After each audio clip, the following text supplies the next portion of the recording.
안녕하세요. 잠잘 때 만나면 마음이 편안해지는 달림 책방입니다. 지난주는 그렇게 눈이 많이 오더니 이번 주는 따뜻한 햇살이 너무 반갑지요. 창가로 들어오는 햇살의 따뜻한 온기가 참 기분 좋은 하루였습니다. 낮에 쬐는 햇살은 밤에 숙면을 하는데 많은 도움이 된다고 해요. 오늘은 푹 잠들 수 있겠지요. 오늘도 재밌는 이야기 들으며 편안한 밤, 행복한 꿈 꾸며 잘 자요. 구독과 좋아요, 알람 설정은 저에게 큰 힘이 됩니다. 요망스러운 수탉과 나무꾼. 어느 날 나무꾼이 산속에서 길을 잃었습니다. 보이는 것이라곤 모두 울창한 나무들 뿐이었습니다. 나무꾼 노릇 10년에 길을 잃다니. 어둡기 전에 빨리 길을 찾아야 할 텐데 큰일이구나. 나무꾼은 숲속을 빠져나가려고 안간힘을 써보았지만 아무 소용이 없었습니다. 산속에는 도깨비도 많다던데 큰일이구나. 나무꾼은 진땀을 빼면서 숲속을 더듬더듬 나아갔습니다. 한참 나뭇잎을 헤치며 나아가자 멀리 기와 지붕이 어른어른 보였습니다. 아, 이제 살았구나. 나무꾼은 간신히 산골짜기 아래에 있는 커다란 기와집에 다다랐습니다. 여보세요. 누구 없습니까? 문 좀 열어주세요. 나무꾼은 대문을 두드리면서 주인을 불렀습니다. 그러나 사람이 안 사는 집인 듯 집안에서는 아무 소리도 들리지 않았습니다. 빈집인지도 모르겠다. 담을 넘어가 보자. 나무꾼은 훌쩍 담장을 뛰어넘어 집 안으로 들어갔습니다.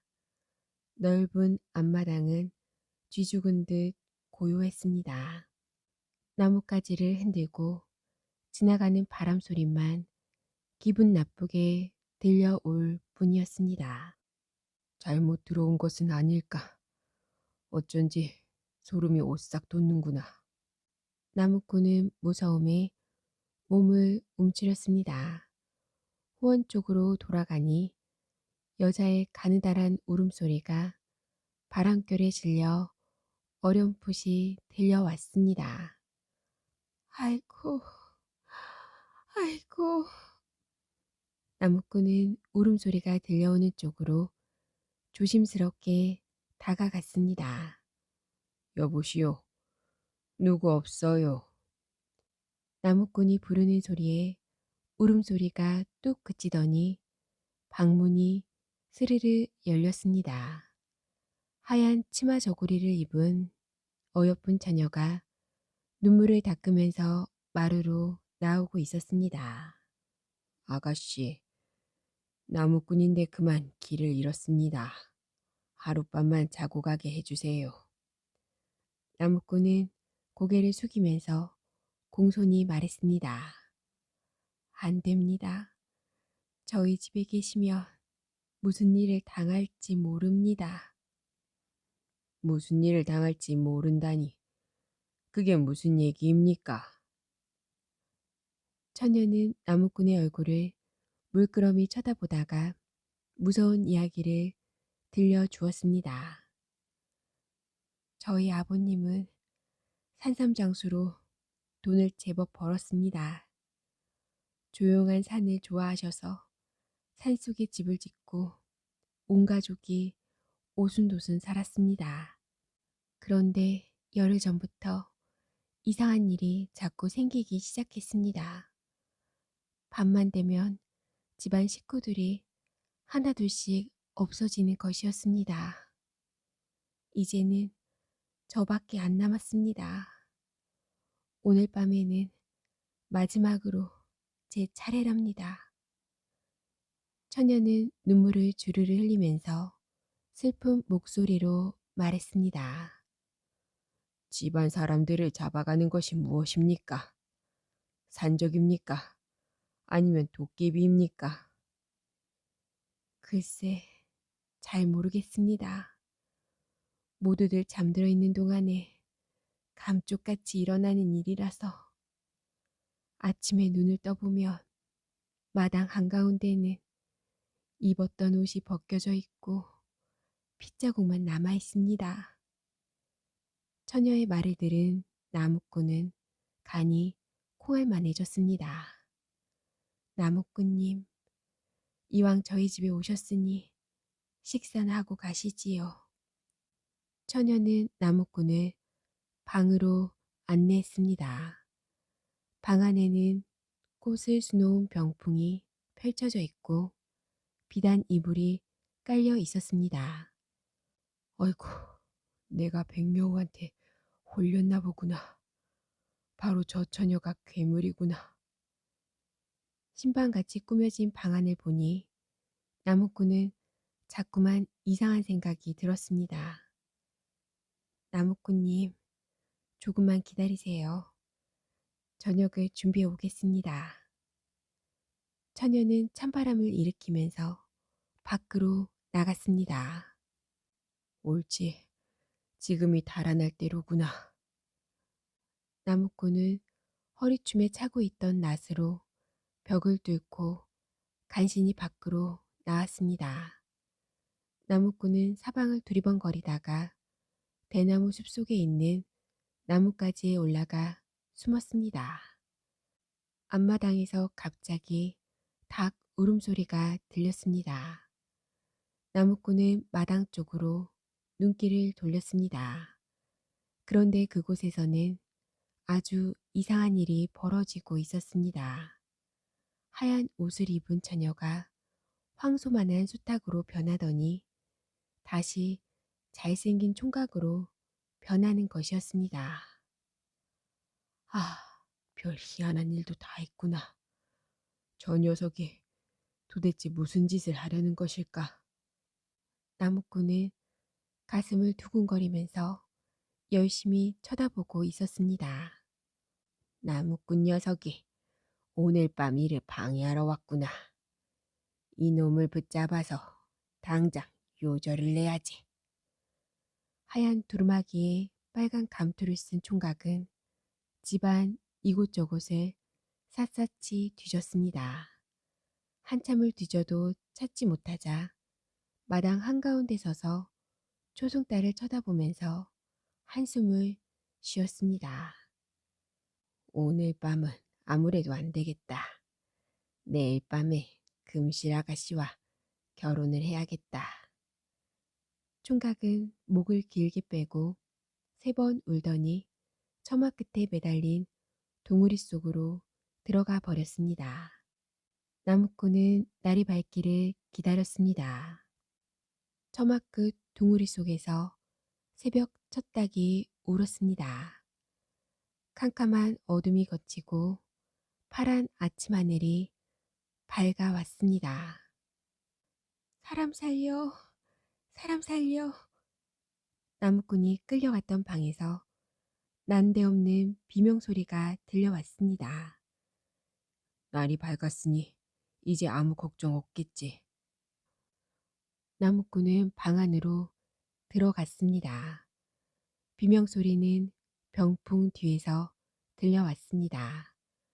나무꾼이 병풍을 걷어내자 그곳에서는 한 처녀가 꽁꽁 묶인 채 누워 있었습니다. 어제 보았던 처녀가 아니라 또 다른 처녀였습니다. 나무꾼은 묶인 끈을 풀어주고 찬물을 먹였습니다. 당신은 누구요? 밤마다 내 꿈속에 나타나서 결혼해달라고 조르는 그 종각 아니요. 정신을 차린 처녀는 나무꾼을 보자 놀라서 물었습니다. 아니요, 나는 나무꾼이요. 나무꾼은 어젯밤에 있었던 일들을 처녀에게 자세히 이야기해 주었습니다. 그래요. 열흘 전부터 우리 집 식구들이 밤마다 한 사람씩 죽어갔습니다. 어제 저녁에는 제 차례였지요. 처녀는 찬물 한 그릇을 마시고 다시 이야기를 계속했습니다. 어제 해질 무렵에 한 아가씨가 찾아와서 절 보고 시집 가라는 거예요. 도대체 그 처녀는 누구요? 어제 처음 보았습니다. 누구한테 시집을 가라는 거지요? 밤마다 꿈에 웬 총각이 나타나서 결혼을 하자고 졸랐습니다. 저는 꿈속에서도 그 총각이 싫어서 거절했거든요.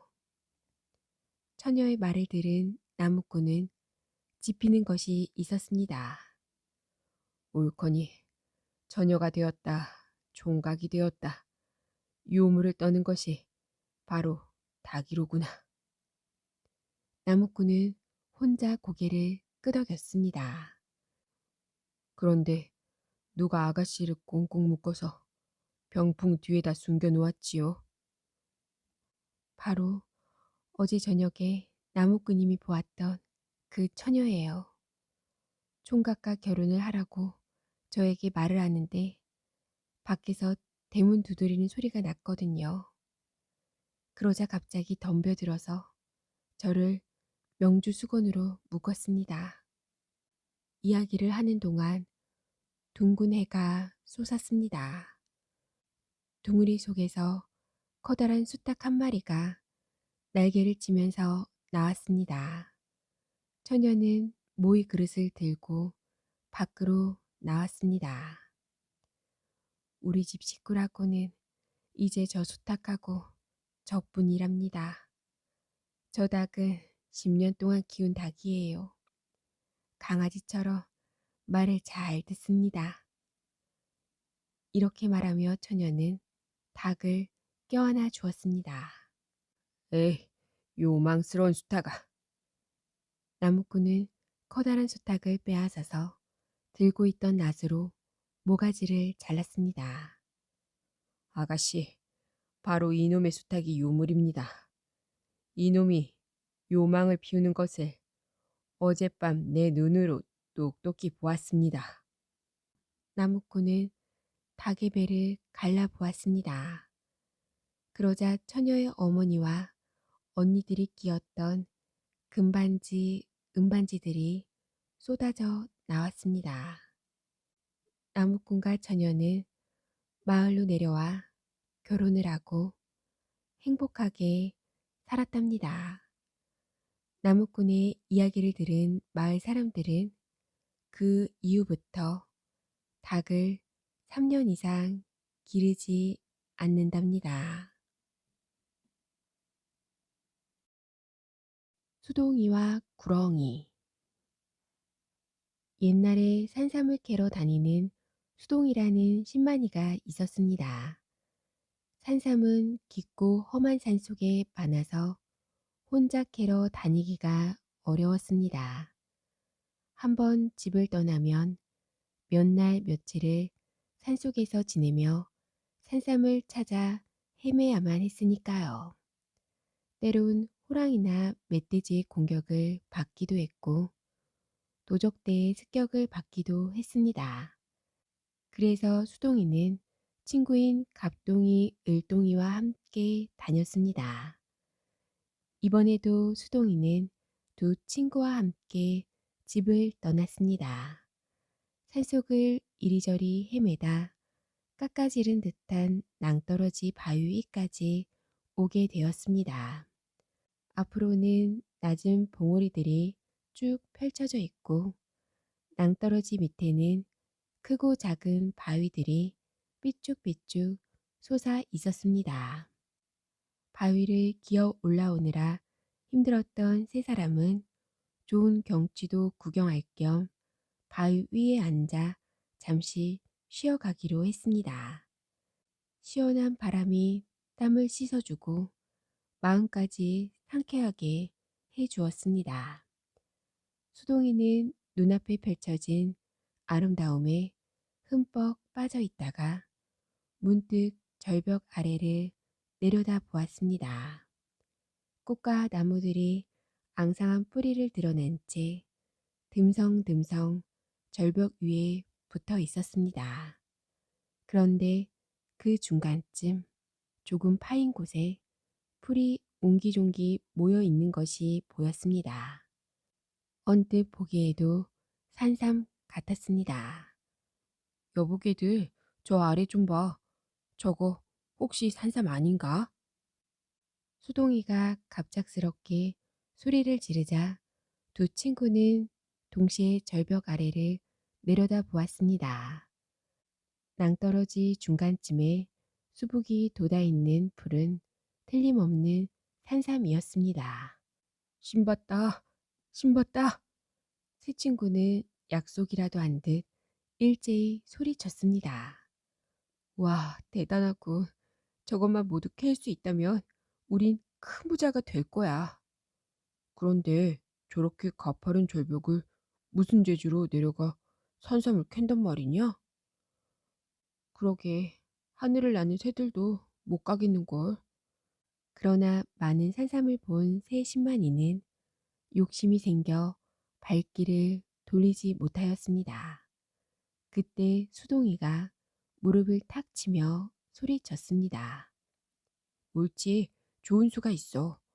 칡 덩굴로 망태기를 엮고 줄을 꼬아 매달고 내려가면 돼. 오, 그럼 되겠네. 그려, 어서 빨리 칡덩굴을 찾아보세. 세 사람은 눈에 보이는 대로 칡덩굴을 찾아 망태기를 엮고 줄을 꼬았습니다. 자, 이제 준비가 다 되었네. 누가 내려가서 산삼을 캐어 올려보내겠니? 나는 어지럼증이 있어서 못 내려가. 갑자기 갑동이가 핑계를 대며 빼자 을동이도 슬그머니 꽁무니를 뺐습니다. 난 어젯밤에 꿈자리가 좋지 않아서. 두 사람이 겁을 내니 마음씨 착한 수동이가 나설 수밖에 없었습니다.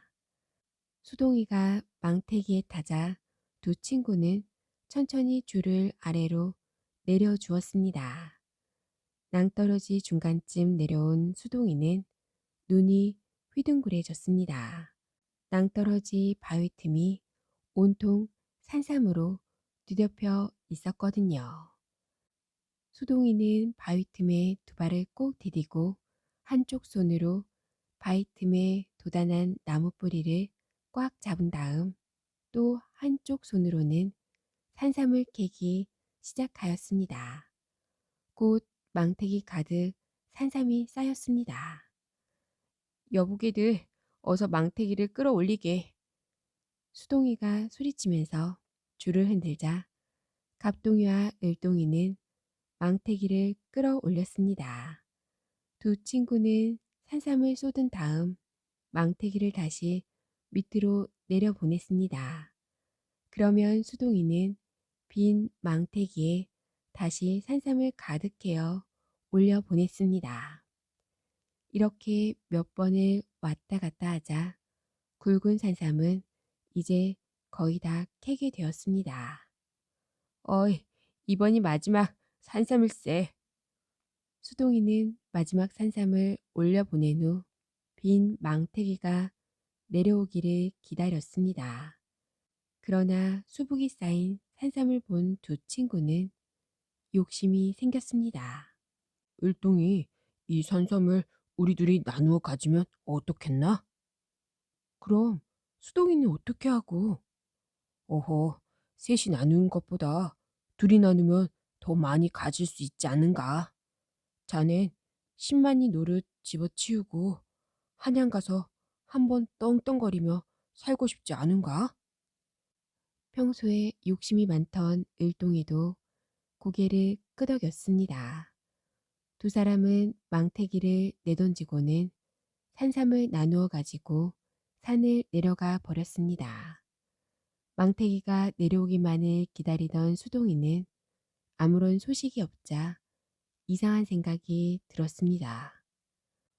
두 친구가 산삼에 욕심이 나서 날 버리고 간 거 아닐까? 아니야, 그럴 리 없어.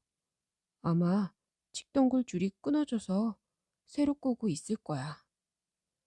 그러나 해가 져서 어둑어둑 해질 때까지 벼랑 위에는 아무 소리도 들리지 않았습니다. 수동이는 미처 캐지 못한 산삼뿌리를 찾아서 먹고 바위 틈에 웅크리고 앉아서 밤을 새웠습니다. 이튿날이 되었습니다. 날이 밝은 지 한참이 지났는데도 벼랑 위에서는 아무런 소식이 없었습니다.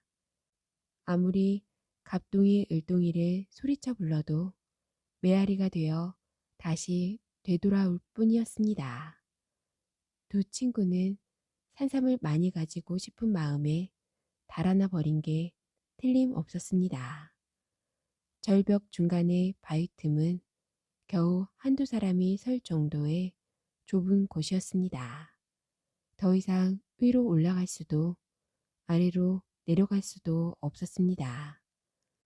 수동이는 캐다 남은 산삼으로 다시 허기진 배를 채운 뒤 바위 틈에서 스며 나오는 물로 목을 죽였습니다.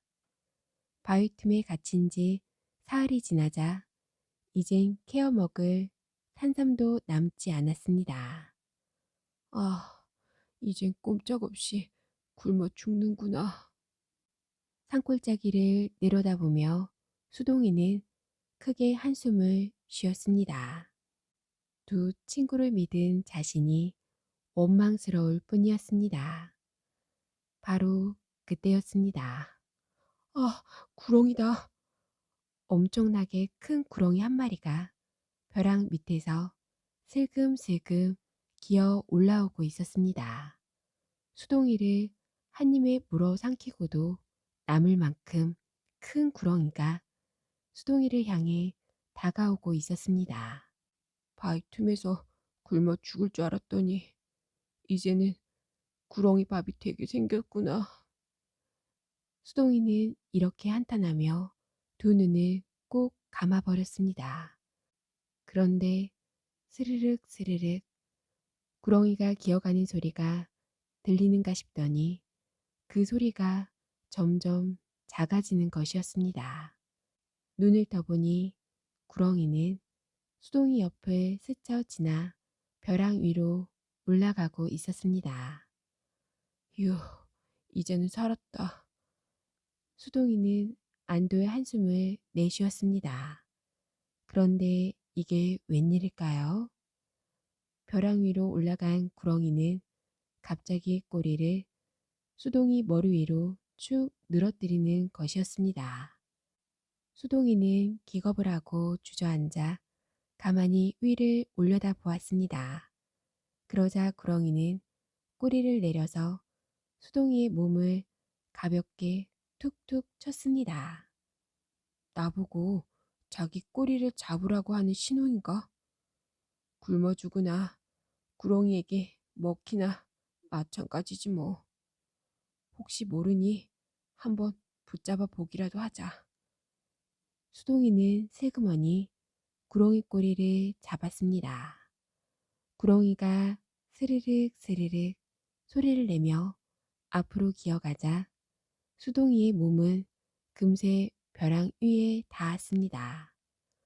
구렁이는 수동이를 벼랑 위에 살짝 내려놓은 후 미끄러지듯 숲속으로 사라져 버리고 말았습니다. 이렇게 나를 구해주다니 정말 고마운 구렁이야. 수동이는 기쁜 마음에 한달음에 산길을 달려 내려갔습니다. 얼마를 뛰어 내려가니 큰 소나무 밑에 갑동이와 을동이가 누워있는 것이 보였습니다. 수동이는 자신을 그냥 두고 온 친구들을 보자 야속한 마음이 들었습니다. 여보게들, 그만 일어나 보게. 왜 나만 내버려 두고 내려갔는가? 수동이는 두 친구에게 다가가서 흔들어 깨웠습니다. 그러나 두 친구는 아무리 흔들어도 일어나지 않았습니다. 잠자고 있는 것이 아니라 죽은 것이었습니다. 두 친구 손에는 술잔이 들려져 있고 술병이 넘어져 술이 쏟아진 자리에 풀이 새까맣게 타 죽어 있었습니다. 그리고 한쪽에는 산삼보따리 두 개가 덩그러니 놓여 있었습니다. 수동이는 모든 것을 깨달았습니다. 욕심에 눈이 어두워진 갑동이와 일동이는 서로 산삼을 독차지하려고 친구의 술잔에 몰래 독약을 탔던 것이었습니다. 수동이는 하는 수 없이 죽은 친구들을 남겨둔 채 산삼만 가지고 마을로 내려왔습니다. 수동이는 가지고 온 산삼을 세 몫으로 똑같이 나누어 가지고 갑동이와 을동이네 집으로 찾아갔습니다. 산삼을 캐어가지고 내려오다가 그만 구렁이에게 물렸습니다. 저는 간신히 피해 이렇게 목숨을 건졌지요. 두 친구가 캔 산삼을 거두어 왔으니 받아주세요. 수동이는 두 친구의 몫의 산삼을 가족들에게 나누어 주었습니다. 욕심이 없고 마음씨 착한 수동이는 구렁이의 도움으로 목숨도 구하고 산삼을 팔아 걱정 없이 행복하게 잘 살았답니다. 개로 태어난 어머니. 옛날 어느 마을에 할머니 한 분이 죽어서 염라대왕 앞에 끌려왔습니다. 옷은 다 헤어져서 누더기 같았습니다.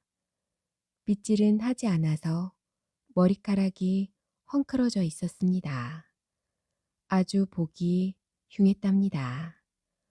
얼굴과 손발은 가죽만 남았습니다. 아주 바싹 말랐습니다.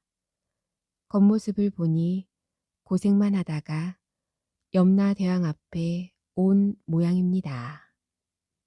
너는 인간 세상에서 얼마나 굴같이 살아왔는지 그 이야기를 해보려무나.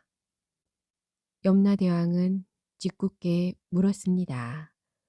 할머니는 고개 숙인 채로 대답했습니다. 황송하오나 쇳내에게는 들려드릴 만큼의 재미있는 이야기가 없사옵니다. 할머니는 몸둘 곳을 몰랐습니다. 뭐라고? 도대체 어떻게 살았기에 재미있는 이야기가 없단 말이냐? 염라대왕은 험상궂은 얼굴을 찡그렸습니다. 화가 나는 듯 버럭 고함을 질렀습니다. 쇳내는 신라 땅에서 살다가 왔사옵니다. 정말 재미있게 산 이야기가 없사옵니다. 시끄럽다. 그래, 신라 땅 어디에서 살았단 말이냐? 황궁하옵니다. 경주라는 고리옵니다. 무엇을 하며 평생을 살았느냐? 자세히 말해보아라. 예, 분부대로 아뢰겠사옵니다. 할머니는 머리를 조아리며 이야기하였습니다. 쇳내는 일찍 남편을 여의고 아들 하나와 딸 하나를 키웠사옵니다. 그래서 그러다 보니 한평생을 일만 했사옵니다. 아들, 딸을 다 키우고는 무엇을 하였느냐? 줄곧 집만 지키며 살아왔사옵니다. 그래, 죽도록 집에만 있었단 말이냐? 염라대왕은 한마디를 더 물었습니다. 그렇사옵니다.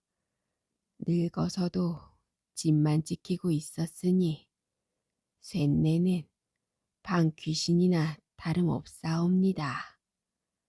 할머니의 말에 염라대왕은 깜짝 놀라는 신용을 하였습니다. 뭐 방귀시 망측한 늙은이 같으니라고.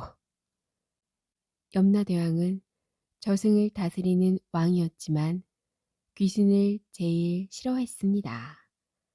염라대왕은 버럭 고함을 질렀습니다. 여봐라, 당장 이 늙은이를 끌어내어라. 예, 이 늙은이는 전생에서도 집만 지키고 살았으니 개가 되어 제 아들 집이나 지키게 하거라. 예. 할머니는 밖으로 끌려 나갔습니다. 이승에 사는 할머니의 아들인 성씨는 집에서 암개 한 마리를 키우고 있었습니다. 그런데 개가 갑자기 배가 부르더니 새끼를 낳았습니다. 딱 한 마리만 낳았습니다. 태어난 강아지는 아주 예뻤습니다. 이건 예사 강아지가 아니다. 낳자마자 요렇게 예쁘고 노릇하다니.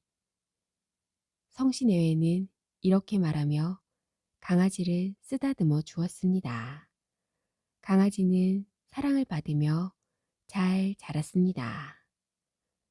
여보, 강아지가 우리의 말을 알아듣는가 봐요. 아내가 남편을 보고 말했습니다. 강아지는 자라면서 아들 내외의 말을 알아듣는 듯 하였습니다. 다 자란 개는 너무도 영리했습니다. 도둑과 손님을 첫눈에 알아보았습니다. 한 번은 대낮에 도둑이 들었습니다. 컹컹. 개가 요란스럽게 짖어댔습니다. 도둑은 그만 달아나기에 바빴습니다. 성씨 내외는 이것을 알고 아예 개에게 집을 맡겼습니다. 이를 나갔다 오면 개는 아주 집을 잘 지키고 있었습니다. 동네 사람들도 그 개를 보통 개가 아니라고 말하였습니다. 어느 무더운 여름날이었습니다. 저 개를 잡아서 몸보신이나 할까? 성씨는 들에서 일을 하고 돌아와서 개를 보고 이렇게 생각하였습니다. 살이 토실토실한 개를 보니 군침이 돌았습니다. 개는 너무 크면 맛이 없어. 저 개는 잡아먹기 꼭 알맞은데? 푹 삶아 놓으면 고기도 야들야들 할 거야. 게다가 술이나 한 잔 곁들이면. 성씨는 생각만 해도 입에 군침이 돌았습니다. 내일 아침에 당장 잡아야지. 성씨는 이렇게 마음 먹었습니다. 개를 잡으면 강 건너 딸에게도 제 너머 누이 집에도 개다리 하나씩 보내고 나머지로 동네 친구들과 술이나 한 잔 나눠야겠어. 그런데 자고 나니까 이상한 일이 일어났습니다. 개가 온데간데 없어졌습니다. 동네 어디에 쏘다니는 개지? 성씨는 처음에 이렇게 생각했습니다. 그러나 개는 돌아오지 않았습니다. 성씨는 동네를 샅샅이 뒤졌습니다. 그러나 끝내 개는 나타나지 않았습니다. 보통 개가 아니라고 하지 않았나? 자네의 마음을 알아차리고 멀리 달아났을 걸세. 동네 사람은 개를 찾는 성씨에게 이렇게 말을 했습니다. 성씨는 개를 찾는 걸 그만두었습니다. 한편 제 너머에 사는 성씨의 여동생 집에 낯선 개 한 마리가 들어왔습니다. 누이 동생이 새벽에 일어나서 밥을 짓고 있었습니다. 그때 들어오는 개를 보고 깜짝 놀랐습니다. 이제 보니 너는 우리 집 친정개가 아니냐. 누이 동생은 반가워서 개를 쓰다듬어 주었습니다. 개는 꼬리를 사리며 쭈그리고 앉았습니다. 그리고 끙끙거리며 눈물을 흘렸습니다. 무엇인가 애원을 하는 듯한 모습이었습니다. 그거 참 이상한데? 개가 안쓰러웠습니다. 마루 밑에 자리를 만들어주고 밥을 주었습니다. 그러나 개는 밥을 먹지도 않고 꼬리를 감으며 마루 밑으로 들어가서 숨었습니다. 성씨는 이런 것도 모르고 마루에 누워 낮잠을 잤습니다. 그때 꿈을 꾸었어요. 이 전하의 불효막심한 놈아, 너는 어째서 그런 일을 저질렀단 말이냐? 좀처럼 보이지 않던 아버지가 꿈속에 나타나셨습니다. 아버지는 아들의 머리를 주먹으로 때렸습니다. 아버님, 그게 무슨 말씀이십니까? 성씨는 머리를 만지며 어리둥절하였습니다. 이놈, 너는 어째서 내 어미를 잡아먹으려 하느냐? 무슨 말씀이신지 통 모르겠습니다. 이놈아, 내가 잡아먹으려 했던 개가 바로 내 어미란 말이다. 아버님, 그게 무슨 말씀이십니까? 이놈이 아직도 이 애비의 말을 알아듣지 못하는구나. 내 어미가 죽어서 저승에 갔다가 다시 개로 태어나 내 집에 산단 말이다. 그것도 모르고 잡아먹으려 해. 이 불효막심한 놈 같으니라고. 너는 누이 동생만큼도 못하는구나. 아버지가 버럭 고함을 질렀습니다. 성씨가 깜짝 놀라 잠에서 깼습니다. 가만히 생각해 보니 마음에 짚이는 게 있었습니다. 걔가 갑자기 태어날 때 일이며 영리하고 충실한 것이며 말없이 사라진 일이며 모두가 범상치 않아. 그래, 어머니가 우리 집에 다시 태어난 거야. 아들은 후회했습니다. 잘못하면 큰일을 저지를 뻔했구나. 성씨는 어머니를 찾아 나섰습니다. 오라, 누이 동생 집으로 가봐야겠어. 성씨는 꿈속의 아버지 말이 다시 떠올랐습니다. 너는 누이 동생만큼도 못한 놈이다. 아, 이 말의 뜻을 이제야 알았습니다. 아들 성씨는 부랴부랴 제 너머 누이 집으로 갔습니다. 어머니, 어머니. 성씨는 누이 동생 집으로 들어서자마자 소리를 질렀습니다. 오라버니, 그게 무슨 말씀이세요? 누이 동생이 어리둥절해 물었습니다. 어머니 말이다. 어디 계시니? 성씨는 미친 사람처럼 울부짖었습니다.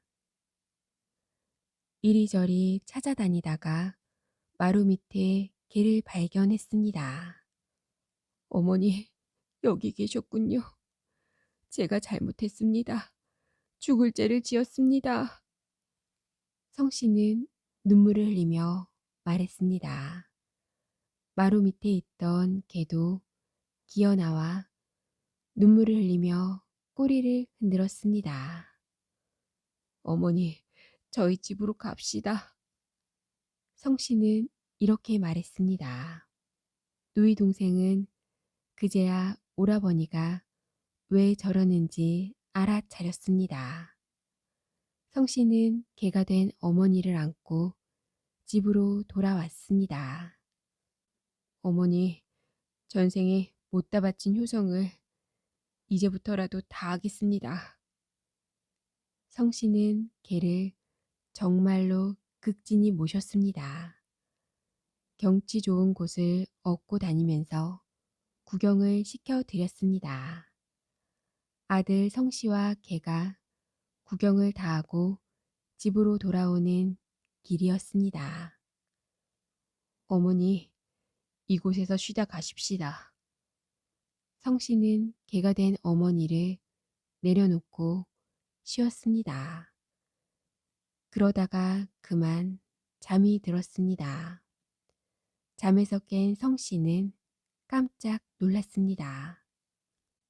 옆에 있어야 할 개로 변한 어머니가 없어졌습니다. 어머니, 어디 가셨어요? 아들 성씨는 사방을 살피며 외쳤습니다.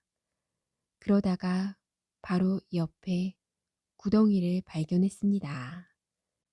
그 구덩이에 개가 잠자는 듯이 죽어 있었습니다. 성씨는 어머니를 부르며 슬피 울었습니다. 그리고 그 자리에다 무덤을 커다랗게 만들었습니다. 그 후로 성씨는 큰 부자가 되었습니다. 마을 사람들은 그 무덤을 성부자의 어머니 무덤이라고 불렀습니다. 지나는 사람들은 어머니의 사랑과 그 아들 성씨의 지극한 효성을 칭찬하곤 합니다. 지금도 개로 변한 어머니는 무덤 속에서 아들을 지극히 생각하고 있답니다. 속고 또 속는 바보 호랑이. 어느 날 호랑이가 배가 고파 어슬렁어슬렁 헤매고 있었습니다. 그때 토끼를 만났습니다. 배가 고파 견딜 수 없던 잠인데 이놈 토끼야 잘 만났다. 너를 잡아먹어야겠다. 토끼는 깜짝 놀랐습니다. 영리한 토끼는 얼른 꾀를 냈습니다. 아이고, 호랑이님, 그렇게도 배가 고프십니까? 그렇단다. 그렇다면 나보다 더 맛있는 구운 떡을 드리지요. 그게 정말이니? 아우, 제가 어떻게 호랑이님께 거짓말을 하겠어요. 그럼 어디 구운 떡을 먹어보자. 토끼는 차돌 몇 개를 호랑이에게 보여주었습니다. 이리다오 어서. 아이고, 호랑이님, 성질이 어쩌면 그리도 급하십니까? 우물에서 숭늉 찾으시겠네요. 토끼가 생글생글 웃으며 말했습니다. 그럼 아직 안 구웠니? 이건 굽지 않았어요. 이제 구워야지요. 토끼는 얼른 나무와 건부를 모아다가 불을 피웠습니다. 그 위에 하얀 차돌을 얹어 놓았습니다. 호랑이님, 구운 떡을 먹으려면 간장이 있어야 하니까 내가 마을에 내려가서 간장을 얻어 오겠어요. 그럼 빨리 갔다 와야 한다. 몹시 배가 고프단 말이야. 알겠어요. 조금만 기다리셔요. 토끼는 걸음아 나 살려라 하고 달아났습니다. 호랑이는 토끼가 간장을 가져오기를 기다렸습니다. 그러나 토끼는 돌아오지 않았습니다. 이놈이 어딜 가서 아직도 돌아오지 않지. 배가 고파 더 참을 수 없다. 우선 먹고 봐야겠다. 호랑이는 불에 달구어진 차돌을 하나 삼켰습니다. 뜨거워. 호랑이는 외마디 소리를 지르며 펄떡펄떡 뛰면서 차돌을 토해냈습니다. 쥐벼룩만한 토끼가 나를 속였구나. 어디 두고 보자. 만나기만 하면 단번에 삼키고 말 거다. 토끼에게 속은 것이 분한 호랑이는 이렇게 별렀습니다. 며칠이 지났습니다. 산속을 어슬렁거리던 호랑이는 대나무 밭에 토끼를 만났습니다. 이놈 잘 만났다. 이번엔 속지 않겠다. 너를 잡아먹을 테다. 호랑이는 입을 딱 벌렸습니다. 단번에 토끼를 삼키려고 했습니다. 호랑이님, 잠깐만 참으세요. 그렇게 너무 화낼 것 없잖아요. 뭐라고? 내가 화낼 게 없다고. 이번에는 결코 속지 않을 거다. 오늘은 제가 아주 맛있는 걸 드리겠어요. 토끼는 동그란 눈을 굴리면서 호랑이를 살살 꿰었습니다. 그게 뭐지? 호랑이는 화가 조금 풀렸습니다. 호랑이님, 여기서 눈을 딱 감고 입을 크게 벌리고 앉아 있으세요. 제가 참새떼를 몰아서 호랑이님 입으로 들어가게 해드릴게요. 이번엔 정말이지. 호랑이는 토끼에게 다짐을 하였습니다.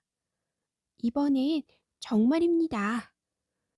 그제야 호랑이는 눈을 딱 감고 입을 크게 벌리고 앉아 있었습니다. 토끼는 대나무 밭에 불을 질렀습니다.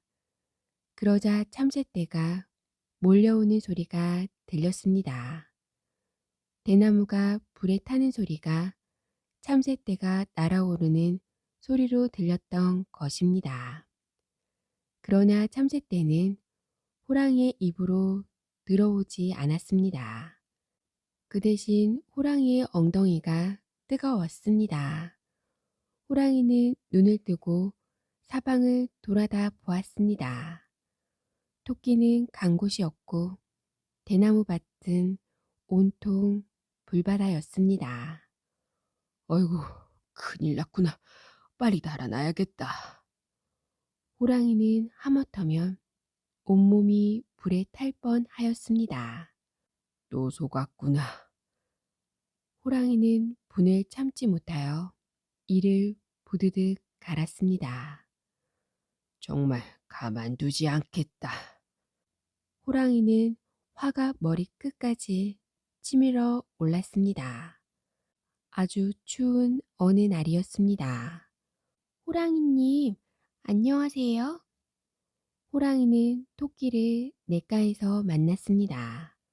토끼는 먼저 아양을 떨었습니다. 앙큼한 놈. 이번엔 절대로 속지 않는다. 호랑이는 버럭 고함을 쳤습니다. 그러나 토끼는 생글생글 웃으면서 말했습니다. 호랑이님, 이번엔 물고기를 잡아 드릴게요. 어림도 없다. 이번엔 절대로 속지 않을 거다.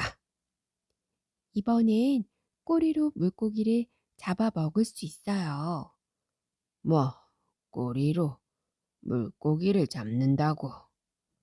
예, 어떻게? 꼬리를 물속에 담그고 가만히 눈을 감고 있으세요. 그러면 제가 저 위에서 고기를 몰아오겠어요. 제가 신호를 보낼 때까지 움직이면 안 되어요. 그러는 동안에 꼬리에 고기가 잔뜩 붙을 거예요. 호랑이는 토끼가 시키는 대로 했습니다. 호랑이는 꼬리를 물에 담갔습니다. 토끼는 이걸 보고 멀리 도망갔습니다. 호랑이는 물에 담근 꼬리가 점차 차가워짐을 느꼈습니다. 그러나 토끼가 고기를 몰아올 때까지 꾹 참았습니다. 그러나 토끼는 끝내 나타나지 않았습니다. 날이 저물어 갔습니다.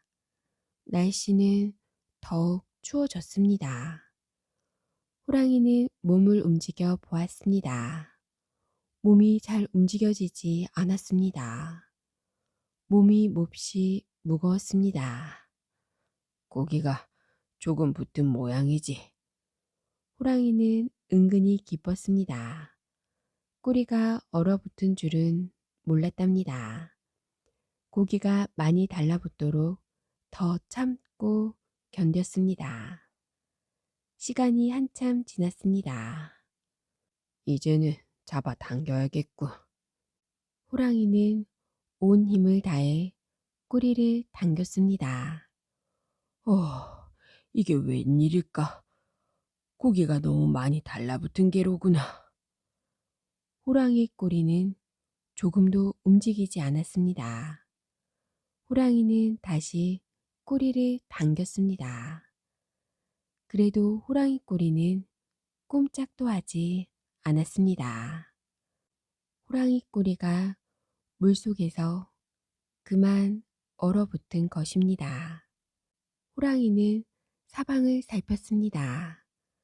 사방은 다 얼음판이 되었습니다. 또 속았구나.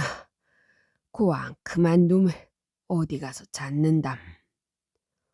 호랑이는 더욱 화가 났습니다. 그러나 호랑이는 토끼를 찾아 나설 수가 없었습니다. 호랑이의 꼬리가 풀릴 날은 언제쯤일까요? 아마 따뜻한 봄이 와야 할 것입니다. 호랑이가 처음 본 수달. 제주도 한라산 밑에 수달 한 마리가 살았습니다. 그의 유난히도 날이 몹시 가물었습니다. 그러다 보니 먹을 것이 귀해졌습니다. 무트로 올라가면 먹을 것이 있겠지? 수달은 이렇게 생각하고 바다를 건너 무트로 기어 올라갔습니다. 무트로 올라온 수달은 먹을 것을 찾아다니다가 그만 금강산까지 올라갔습니다. 호랑이로구나. 저 호랑이에게 잡히면 꼼짝없이 죽게 된다. 도망칠 수도 없으니 이걸 어쩌지? 머리통은 큰 산만하고 눈알이 커다란 사발만한 호랑이였습니다. 슬금슬금 올라오는 호랑이를 본 수달은 벌벌 떨었습니다. 어떻게 하면 달아날 수 있을까? 수달은 곰곰이 생각해 보았습니다. 내가 먼저 손을 써서 저놈을 쫓아버려야겠다. 수달은 마음을 단단히 먹고 큰 소리 쳤습니다. 거기 오는 게 호랑이가 아니냐? 갑자기 들려오는 큰 소리에 호랑이는 깜짝 놀랐습니다. 어떤 놈이 나를 보고 함부로 내 이름을 부르는고. 이런 버릇없는 놈은 단번에 잡아먹어야겠다. 호랑이는 큰 소리 나는 쪽을 바라보았습니다. 처음 보는 동물이었어요. 호랑이는 수달을 향해 슬금슬금 다가갔습니다. 도망가지 않고 올라오네. 왜 도망가지 않을까? 수달은 그만큼 큰 소리로 말했으면 호랑이가 도망갈 줄 알았습니다. 슬그머니 겁이 났어요. 그렇지만 이왕 이렇게 된 바에야 다시 한번 소리쳐 봐야겠다고 생각했습니다. 호랑아 들어라.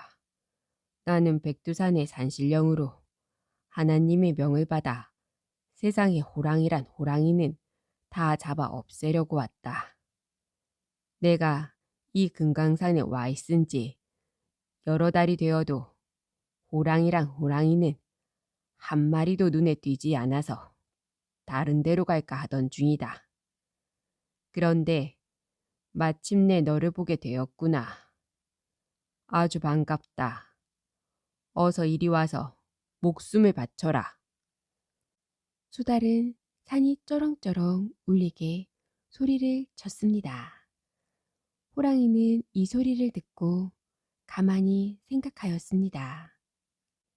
나를 산속의 왕이라 하여 모든 짐승들이 무서워하는데 저놈은 나에게 큰 소리 치는 거 보니 아주 무서운 힘을 가진 놈인가 보다.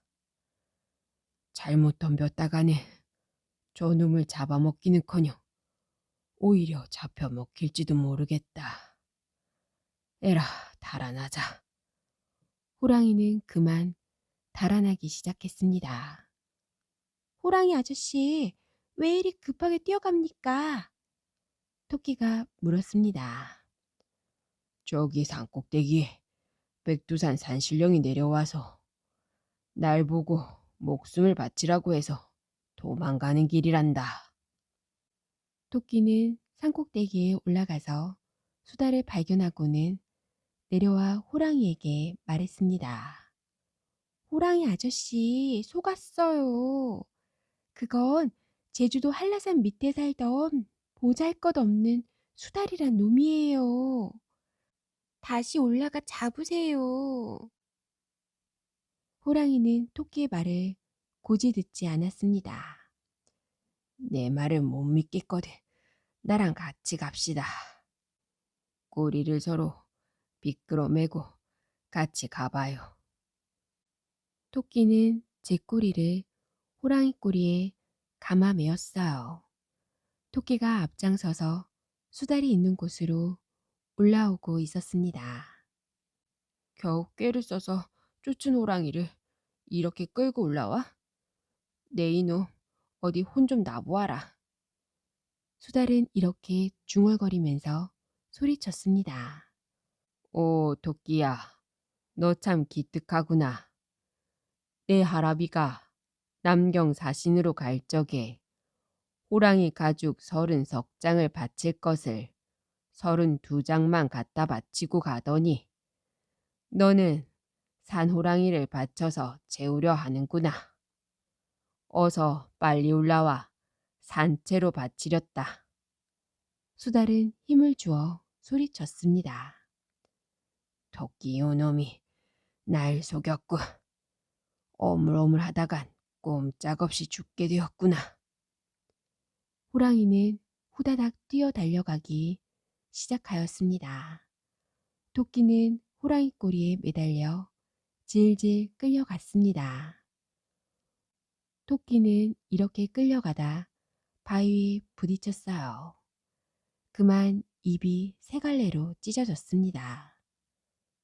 또 한참 끌려가다가 나무 그루터기에 걸렸습니다. 밑구멍이 세 군데로 찢어지고 꼬리가 몽땅 잘렸습니다. 그때부터 토끼는 입과 밑구멍이 세 갈래로 찢어지게 되었고 꼬리가 짤막하게 되었답니다.